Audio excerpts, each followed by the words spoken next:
Bapak Ibu tadi bisa lihat kan bahwa yang saya putar adalah tentang negara Sumeria. Jadi di sini menceritakan tentang bagaimana orang Sumeria itu yang dipuji-puji oleh orang Barat, yang dikatakan sebagai negara pertama yang mengenal peradaban. Cuman mereka lupa ternyata di candi kita, di Candi Sukuh, jadi Candi Cetro, maaf, di Candi Cetro ternyata ada patungnya sedang membleng seperti tadi itu. Nah di sini kan sungguh sangat sayang ya, peninggalan purbakala kita ini kalau tidak segera kita ungkap, apalagi yang terjadi saat-saat ini justru penghancuran yang luar biasa. Dan rata-rata kalau misalkan saya menemukan suatu situs akhir-akhir ini yang saat ini misalkan ketemu patung masih utuh, bulan depan tinggal separuh, bulan berikutnya tinggal seperempat, bulan berikutnya tinggal jadi pasir.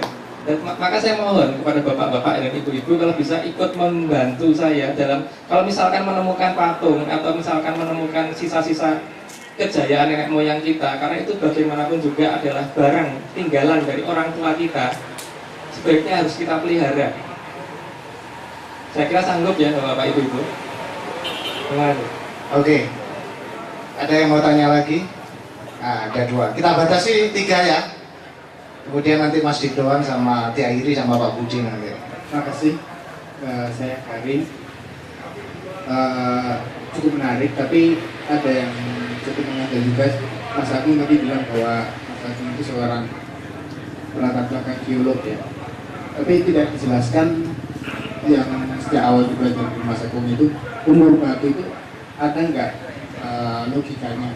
Karena kan sangat jelas ketika membicarakan tentang relief itu umur puluhan ribu tahun yang lalu, dan saya yakin Mas Agung belajar tentang mengukur umur itu bisa diketahui. Itu pertama. Kedua, saya minggu lalu kalau kita di Jepang dan di Sukuh, memang benar ada gambar-gambar seperti itu, relief semacam itu, dan saya pikir memang sudah sangat tua.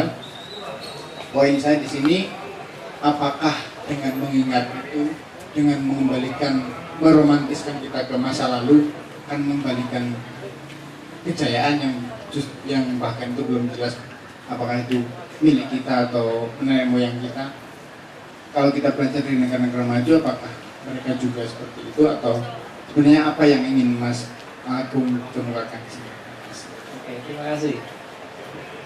Di sini untuk ukuran waktu sebenarnya ada 2 macam. Kalau misalkan tadi ada gajah, itu bisa dipakai untuk ukuran waktu. Tapi untuk ukuran yang logis, kita bisa menggunakan yang dinamakan tes radiometri. Tes radiometri itu tes yang menggunakan sistem radioaktif. Jadi sisa radioaktif yang tersisa di situ, itu bisa kita ukur, sehingga nanti kita bisa mengukur di berapa tahun. Tapi tes radiometri hanya bisa berlaku di atas 1000 tahun. Di bawah 1000 tahun tidak bisa. Saya pernah uji, tapi kalau saya ngomong tidak fair. Di sini rata-rata di atas 10.000 tahun. Cuman sayang sekali seperti Candi Sukuh dan Candi Cetro itu dikatakan abad 14, padahal bukan. Menurut saya tidak. Terus maksud saya bernostalgia dengan apa yang pernah nenek moyang kita alami, sebenarnya supaya kita itu mulai mengerti lagi kenapa sih bangsa kita dulu kok pernah bisa segitu, padahal teknologi belum ada. Di sini ada teknologi yang miss, yang hilang. Salah satu contoh, kalau Bapak Ibu pernah membaca yang namanya Negara Kertagama, di Negara Kertagama ada aturan setiap adipati harus datang ke pusat kerajaan tiap 35 hari. Bisa dibayangkan waktu itu masih banyak hutan lebat. Bagaimana caranya seorang adipati, misalkan yang dari Bandung, mau datang ke Trowulan, naik kuda, berapa lama? Pasti di atas 2 minggu. Pulang lagi di atas 2 minggu lagi. Kalau pas 2 minggu berarti sudah 4 minggu. Sudah 28 hari. Nah, terus pemerintahnya kapan? Waktunya habis di jalan. Ada yang hilang, teknologi yang hilang. Itu harus kita cari. Karena teknologi ini kalau kita ketemukan, ini bisa membuat negara-negara menjadi seperti itu lagi. Dalam mencari ini, saya tidak bisa sendirian. Maka kalau misalkan satu kelompok ini semuanya bisa ikut mencari teknologi tersebut, kita bisa gunakan untuk memperbesar negara kita, jangan sampai seperti ini lagi. Saya kira cukup jelas, Pak.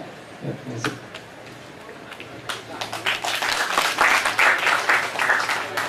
Ya, ada lagi?